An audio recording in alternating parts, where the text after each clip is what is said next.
तेनाली की आत्मा तेनाली रामा की कहानी। एक बार किसी बात से रुष्ट होकर महाराज कृष्णदेव राय ने तेनाली रामा को मृत्यु दंड दे दिया। समाचार आग की तरह पूरे नगर में फैल गई। जिस दिन यह समाचार फैला उसी दिन से तेनाली रामा लोगों को दिखाई देने बंद हो गए। तभी लोगों की ऐसी धारणा बन गई कि तेनाली रामा को चुपचाप फांसी पर चढ़ा दिया गया है। लोग तेनाली रामा को याद कर कर के चर्चा करते और महाराज को भी दबी आवाज में बुरा भला कहते। कितने योग्य व्यक्ति को मृत्यु दंड दे दिया गया, मगर इस हकीकत से कोई वाकिफ नहीं था कि तेनाली रामा जीवित था और इस समय अपने घर में छिपा बैठा था। कुछ अंधविश्वासियों ने तो यह प्रचार करना भी शुरू कर दिया कि ब्राह्मण की आत्मा भटकती रहती है, इस पाप का प्रायश्चित होना चाहिए। दोनों रानियों ने जब आत्मा भटकने की बात सुनी तो वह भी डर गई। उन्होंने राजा से कहा कि इस पाप से मुक्ति के लिए कुछ उपाय कीजिए। लाचार होकर राजा ने अपने राजगुरु और राज्य के चुने हुए 108 ब्राह्मणों को विशेष पूजा करने का आदेश दिया कि तेनाली रामा की आत्मा को शांति मिले। पूजा नगर से बाहर बरगद के उस पेड़ के नीचे की जाने का निश्चय हुआ जहां अपराधियों को मृत्यु दंड दिया जाता था। यह खबर तेनाली रामा तक भी पहुंच गई। रात होने से पहले ही वह उस बरगद के पेड़ पर जा बैठा। उसने सारे शरीर पर लाल मिट्टी पोत ली और धुएं की कालिक चेहरे पर पोत ली। इस तरह उसने भटकती आत्मा का रूप बना लिया। रात में ब्राह्मणों ने छोटी छोटी लकड़ियों से आग जलाई और उसके सामने बैठकर उल्टे सीधे मंत्र पढ़ने लगे।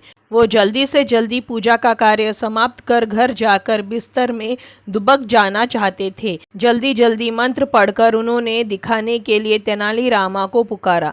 तेनाली रामा, कहिए, मैं उसकी आत्मा हूँ। आवाज सुनते ही ब्राह्मणों ने सोचा यह तो आवाज तेनाली रामा की ही है।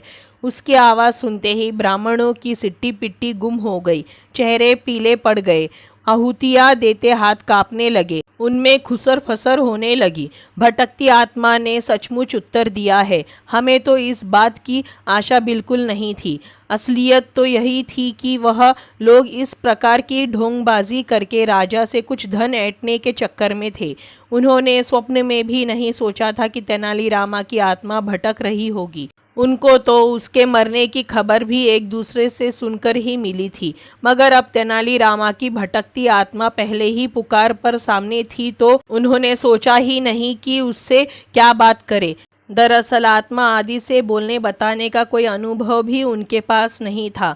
उधर जब तेनाली रामा ने देखा कि ब्राह्मणों को कुछ सूझ नहीं रहा है तो एकाएक अजीब सी गुर्राहट के साथ पेड़ से कूदे। ब्राह्मणों ने उसकी भयानक सूरत देखी तो डर के मारे चीखते चिल्लाते सर पर पाँव रखकर भाग खड़े हुए। आगे आगे राजगुरु और पीछे पीछे दूसरे ब्राह्मण हाफते हाफते राजा के पास पहुंचे और उन्हें पूरी बात बताई कि किस प्रकार उनके मंत्र बल से तेनाली रामा की आत्मा साक्षात प्रकट हुई। राजा ने उन सब से जब यह कहानी सुनी तो वह हंस पड़े और बोले, तुम लोग तो बस बड़ी बड़ी बातें बनाना ही जानते हो। जिस भटकती आत्मा को शांत करने के लिए तुम्हें भेजा था उसी से डरकर भाग आए। ब्राह्मण सर झुकाए खड़े रहे। विचित्र बात तो यह है कि इस भटकती आत्मा ने मुझे दर्शन नहीं दिए, तुम लोगों को ही दिखाई दिया। महाराज ने कहा, जो हुआ सो हुआ। अब जो इस भटकती आत्मा से मुक्ति दिलवाएगा उसे 1000 स्वर्ण मुद्राएं दी जाएंगी। राजा की घोषणा के 3 दिन बाद एक बूढ़ा सन्यासी राज दरबार में उपस्थित हुआ। उसकी दाढ़ी बगुले के पंख की तरह सफ़ेद थी। उसने कहा, महाराज, इस भटकती आत्मा से आपको मैं मुक्ति दिला सकता हूँ। शर्त यह है कि जब आपको संतोष हो जाए कि भटकती आत्मा नहीं रही तो आपको मुझे मुंह मांगी वस्तु देनी होगी। राजा ने कहा, कोई भी चीज़ जो हमारे सम्मान और प्रजा के लिए हानिकारक ना हो तो उसे देने में हमें कोई आपत्ति नहीं। सन्यासी ने कहा, बेफिक्र रहे महाराज, ऐसी कोई वस्तु नहीं मांगूंगा जो आपके सम्मान और प्रजा के लिए हानिकारक हो। ठीक है, आप मुझे इस भटकती आत्मा से तो छुटकारा दिलवाइए ही, साथ ही मुझे ब्रह्म हत्या के पाप से भी मुक्ति दिलवाइए। वह बेचारा मेरे क्रोध के कारण मारा गया, हालांकि उसका अपराध छोटा सा ही था। राजा ने कहा, आप चिंता न करें, मेरे उपाय के बाद आपको ऐसा लगेगा जैसे ब्राह्मण मरा ही नहीं। सन्यासी बोला, आप चाहेंगे तो मैं उसे साक्षात जीवित अवस्था में आपके सामने उपस्थित कर दूंगा। ऐसा हो सके तो और क्या चाहिए। हालांकि मुझे विश्वास नहीं हो रहा है कि ऐसा हो सकता है। राजगुरु पास ही बैठा था। बोला, लेकिन महाराज, कभी मुर्दे भी जीवित हुए हैं और फिर उस मजाकिये को जीवित करने से लाभ ही क्या है।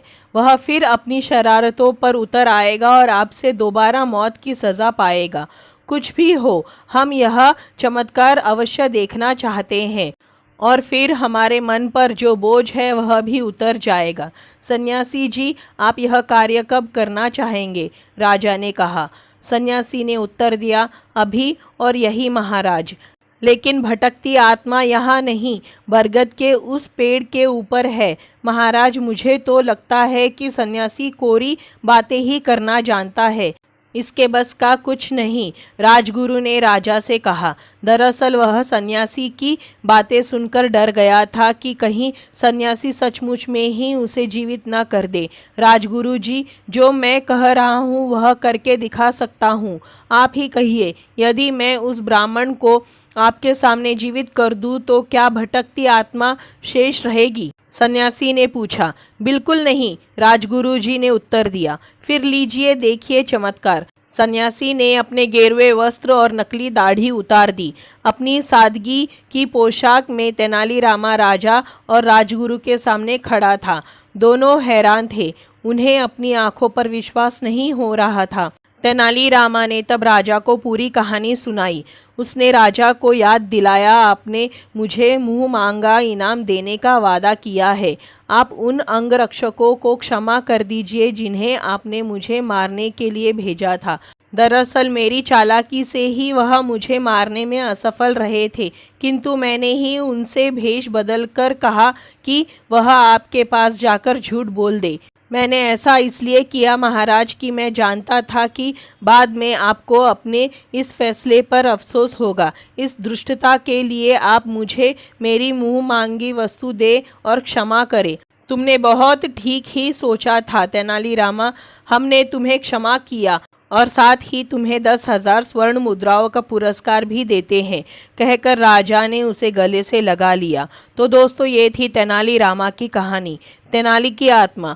आपको कैसी लगी? अगर अच्छी लगी हो तो इसी तरह की कहानियों के लिए चैनल को सब्सक्राइब करें, वीडियो को लाइक करें, शेयर करें।